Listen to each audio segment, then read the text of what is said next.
ವೀಕ್ಷಕರೇ, ಸನ್ಮಾರ್ಗ ಸುದ್ದಿ ಸಂಚಯಕ್ಕೆ ಸ್ವಾಗತ. ನಾನು ಆರ್.ಎ. ಲೋಹಾನಿ. ರಾಜ್ಯದಲ್ಲಿ ಹೊಸ ಸರ್ಕಾರ ರಚನೆಗಾಗಿ ಕಾಂಗ್ರೆಸ್ನಲ್ಲಿ ಚಟುವಟಿಕೆಗಳು ಬಿರುಸಿನಿಂದ ಆರಂಭವಾಗಿವೆ.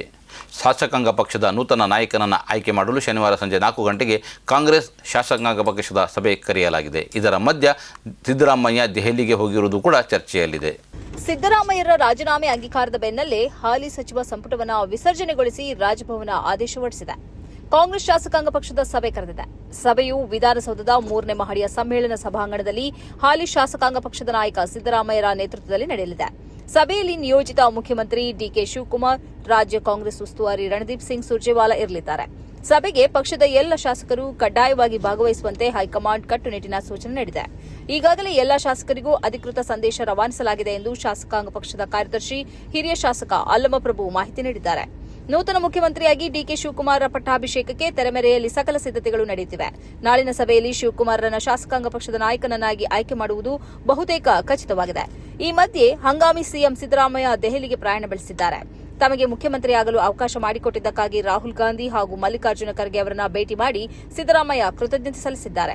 ಬಹುಶಃ ಸೋಮವಾರ ಸಂಜೆ ಡಿಕೆ ಶಿವಕುಮಾರ್ ಕರ್ನಾಟಕದ ನೂತನ ಮುಖ್ಯಮಂತ್ರಿಯಾಗಿ ಪ್ರಮಾಣ ವಚನ ಸ್ವೀಕರಿಸುವ ಸಾಧ್ಯತೆ ಇದೆ. ವಿಧಾನಸೌಧದ ಮೆಟ್ಟಿಲುಗಳ ಮೇಲೆ ಅಥವಾ ಕಂಠೀರವ ಕ್ರೀಡಾಂಗಣದಲ್ಲಿ ಬೃಹತ್ ಕಾರ್ಯಕ್ರಮ ಆಯೋಜಿಸಲು ಚಿಂತನೆ ನಡೆಸಲಾಗಿದೆ ಎಂದು ಕಾಂಗ್ರೆಸ್ ಮೂಲಗಳು ತಿಳಿಸಿವೆ. ಪಶ್ಚಿಮ ಬಂಗಾಳದ ಬೆನ್ನಲ್ಲೇ ಈಗ ಅಸ್ಸಾಂನಲ್ಲೂ ತೃಣಮೂಲ ಕಾಂಗ್ರೆಸ್ ಪಕ್ಷಕ್ಕೆ ದೊಡ್ಡ ಆಘಾತ ಎದುರಾಗಿದೆ. ಪಕ್ಷದೊಳಗಿನ ಆಂತರಿಕ ಕಲಹ ತಾರಕಕ್ಕೇರಿದೆ. ಅಸ್ಸಾಂ ರಾಜ್ಯ ಟಿಎಂಸಿ ಅಧ್ಯಕ್ಷ ಅಭಿಜಿತ್ ಮುಜುಮ್ದಾರ್ ತಮ್ಮ ಸ್ಥಾನಕ್ಕೆ ರಾಜೀನಾಮೆ ನೀಡಿದ್ದಾರೆ. ಟಿಎಂಸಿ ಪಕ್ಷವು ಕೇವಲ ಒಂದು ನಿರ್ದಿಷ್ಟ ವರ್ಗದ ಓಲೈಕೆ ರಾಜಕಾರಣ ಮಾಡುತ್ತಿದೆ ಎಂದು ಅವರು ಆರೋಪ ಮಾಡಿದ್ದಾರೆ. ತಮ್ಮ ಪತ್ರದಲ್ಲಿ ಮಜುಂದರ್ ಅವರು ಪಕ್ಷದ ವಿರುದ್ಧ ತೀವ್ರ ಅಸಮಾಧಾನ ಹೊರಹಾಕಿದ್ದಾರೆ. ಟಿಎಂಸಿ ಪಕ್ಷವು ಅಸ್ಸಾಂ ಮತ್ತು ಪಶ್ಚಿಮ ಬಂಗಾಳ ಎರಡೂ ರಾಜ್ಯಗಳಲ್ಲಿ ಮುಸ್ಲಿಂ ತುಷ್ಟೀಕರಣದಲ್ಲಿ ತೊಡಗಿದೆ. ಪಕ್ಷವು ಕೇವಲ ಒಂದು ನಿರ್ದಿಷ್ಟ ಸಮುದಾಯಕ್ಕೆ ಮಾತ್ರ ಸೀಮಿತವಾಗುತ್ತಿದೆ ಎಂದು ಅವರು ಆರೋಪಿಸಿದ್ದಾರೆ. ಇಂತಹ ಪರಿಸ್ಥಿತಿಯಲ್ಲಿ ಪಕ್ಷದ ರಾಜಕೀಯ ನಿಲುವನ್ನು ಒಪ್ಪಲು ಸಾಧ್ಯವಿಲ್ಲದ ಕಾರಣ ತಾವು ಹೊರನಡೆಯುತ್ತಿರುವುದಾಗಿ ಸ್ಪಷ್ಟಪಡಿಸಿದ್ದಾರೆ.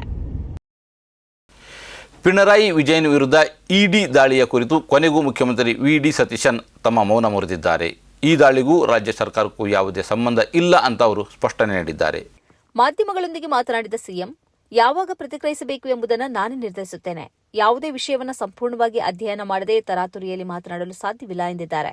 ಪಿಣರಾಯಿ ವಿಜಯನ್ ಇಡಿ ದಾಳಿಯ ವಿಚಾರದಲ್ಲಿ ಕೇವಲ ರಾಹುಲ್ ಗಾಂಧಿ ಅವರನ್ನಷ್ಟೇ ದೂಷಿಸುತ್ತಿದ್ದಾರೆ ಹೊರತು ಪ್ರಧಾನಿ ಮೋದಿ ಅವರನ್ನಾಗಲಿ ಅಥವಾ ಕೇಂದ್ರ ಸರ್ಕಾರವನ್ನಾಗಲಿ ಪ್ರಶ್ನಿಸುತ್ತಿಲ್ಲ ಎಂದು ಸತೀಶನ್ ಅಸಮಾಧಾನ ವ್ಯಕ್ತಪಡಿಸಿದ್ದಾರೆ. ಅಮೆರಿಕದ ಅಧ್ಯಕ್ಷ ಡೊನಾಲ್ಡ್ ಟ್ರಂಪ್ರೊಂದಿಗೆ ಯಾವುದೇ ಅಂತಿಮ ಶಾಂತಿ ಒಪ್ಪಂದ ಆಗಿಲ್ಲ ಎಂದು ಇರಾನ್ ವಿದೇಶಾಂಗ ಸಚಿವಾಲಯ ಸ್ಪಷ್ಟಪಡಿಸಿದೆ. ಪಾಕಿಸ್ತಾನದ ಇಶಾಕ್ ದಾರರ ಮಧ್ಯಸ್ಥಿಕೆಯಲ್ಲಿ ಮಾತುಕತೆಗಳು ನಡೆದಿರುವುದು ನಿಜವಾದರೂ ಒಪ್ಪಂದ ಇನ್ನೂ ಅಂತಿಮ ಹಂತಕ್ಕೆ ಬಂದಿಲ್ಲ ಎಂದು ಇರಾನ್ ಹೇಳಿದೆ. ಪಾಕಿಸ್ತಾನದ ಉಪ ಪ್ರಧಾನಿ ಇಶಾಕ್ ದಾರ್ ಅವರು ಈ ಎರಡೂ ದೇಶಗಳ ನಡುವೆ ಮಧ್ಯಸ್ಥಿಕೆ ವಹಿಸುತ್ತಿದ್ದಾರೆ. ಅಮೆರಿಕದ ಉಪಾಧ್ಯಕ್ಷ ಜೆಡಿ ವ್ಯಾನ್ಸ್ ಮತ್ತು ವಿದೇಶಾಂಗ ಕಾರ್ಯದರ್ಶಿ ಮಾರ್ಕೊ ರೂಬಿಯೋ ಅವರ ಸಮ್ಮುಖದಲ್ಲಿ ಈ ಮಾತುಕತೆಗಳು ನಡೆಯುತ್ತಿವೆ. ಆದರೆ ಇರಾನ್ ವಿದೇಶಾಂಗ ಇಲಾಖೆಯ ವಕ್ತಾರ ಇಸ್ಮಾಯಿಲ್ ಬಗೆ ಅವರು ಕೆಲವು ವಿಷಯಗಳಲ್ಲಿ ಸಹಮತ ಬಂದಿರುವುದು ನಿಜ, ಆದರೆ ಒಪ್ಪಂದಕ್ಕೆ ಸಹಿ ಹಾಕುವ ಹಂತಕ್ಕೆ ಇನ್ನೂ ತಲುಪಿಲ್ಲ ಎಂದು ಹೇಳಿದ್ದಾರೆ. ಇರಾನ್ ತನ್ನ ಮೇಲಿನ ಅಮೆರಿಕದ ಆರ್ಥಿಕ ದಿಗ್ಬಂಧನವನ್ನು ತೆಗೆದುಹಾಕಬೇಕು ಮತ್ತು ಹಾರ್ಮುಜ್ ಜಲಸಂಧಿಯನ್ನು ಮುಕ್ತವಾಗಿಡಬೇಕು ಎಂಬ ಷರತ್ತುಗಳನ್ನು ಮುಂದಿಟ್ಟಿದೆ. ಆದರೆ ಅಮೆರಿಕ ಮೊದಲು ಇರಾನ್ನ ಪರಮಾಣು ಕಾರ್ಯಕ್ರಮದ ಬಗ್ಗೆ ಕಠಿಣ ನಿರ್ಧಾರ ಪ್ರಕಟಿಸಬೇಕು ಎಂದು ಪಟ್ಟು ಹಿಡಿದಿದೆ. ಹೀಗಾಗಿ ಉಭಯ ದೇಶಗಳ ನಡುವಿನ ಶಾಂತಿ ಮಾತುಕತೆ ಸದ್ಯಕ್ಕೆ ಅರ್ಧದಲ್ಲೇ ನಿಂತಂತಾಗಿದೆ.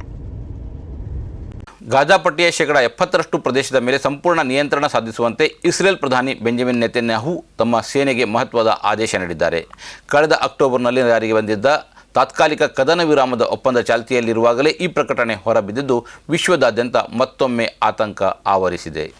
ವೆಸ್ಟ್ ಬ್ಯಾಂಕ್ನಲ್ಲಿ ನಡೆದ ಸಮಾವೇಶವೊಂದರಲ್ಲಿ ಮಾತನಾಡಿದ ನೇತನ್ಯಾಹು, ಹಮಾಸ್ ವಿರುದ್ಧದ ಹೋರಾಟದ ಭಾಗವಾಗಿ ಗಾಜಾದ ಮೇಲಿನ ನಿಯಂತ್ರಣವನ್ನು ಹಂತ ಹಂತವಾಗಿ ಹೆಚ್ಚಿಸಲಾಗುತ್ತಿದೆ ಎಂದು ಹೇಳಿದ್ದಾರೆ. ಇಸ್ರೇಲ್ನ ಚಾನೆಲ್ 12 ಬಿಡುಗಡೆ ಮಾಡಿರುವ ವಿಡಿಯೋದಲ್ಲಿ ಹಿಂದೆ ಗಾಜಾದ 50% ಭಾಗ ನಮ್ಮ ಕೈಯಲ್ಲಿತ್ತು, ಈಗ ಅದು 60% ಏರಿಕೆಯಾಗಿದೆ. ಇದನ್ನು ಶೀಘ್ರದಲ್ಲೇ 70% ಹೆಚ್ಚಿಸಲು ಸೈನ್ಯಕ್ಕೆ ಸೂಚನೆ ನೀಡಿದ್ದೇನೆ ಎಂದು ನೇತನ್ಯಾಹು ಸ್ಪಷ್ಟಪಡಿಸಿದ್ದಾರೆ.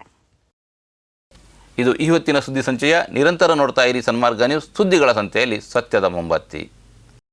ಈ ಕಾರ್ಯಕ್ರಮದ ಪ್ರಾಯೋಜಕರು ಗಡಿಯಾರ್ ಗ್ರೂಪ್ ಆಫ್ ಕಂಪನಿ.